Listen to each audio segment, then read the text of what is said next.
Chapel Hill, NC, Ian Book kept No. 2 Notre Dame's offense moving while the Fighting Irish defense locked down Sam Howell and No. 19 North Carolina's potent offense for the final 3 quarters in a 31-17 victory Friday. Book threw for 279 yards and a score and rushed for 48 yards for the Fighting Irish, 9-0, 8-0 Atlantic Coast Conference, No.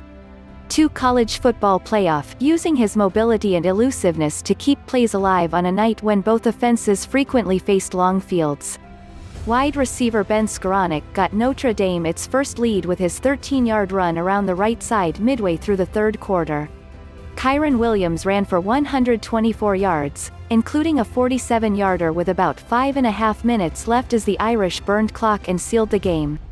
Notre Dame coach Brian Kelly called it one of those road wins that really shows the mettle of your football team. Williams closed that drive with his second rushing touchdown, a clinching 1-yarder with 1:20 left that kept the Fighting Irish alone atop the ACC standings ahead of No. 3 Clemson and No. 10 Miami. More impressively, though, was a defensive effort that forced Howell and the high-scoring Tar Heels to work for every gain after the opening quarter. "I thought that the plan was outstanding," Kelly said, "and the players executed it extremely well." North Carolina, 6-3, sprinted to touchdowns on its first 2 drives, but Notre Dame surrendered only 1 field goal from there. The Tar Heels came in averaging 43 points and 563 yards, yet they were unable to buy time for Howell to push downfield for big gains or open running lanes for a pair of backs averaging better than 100 yards rushing each in Javonte Williams and Michael Carter.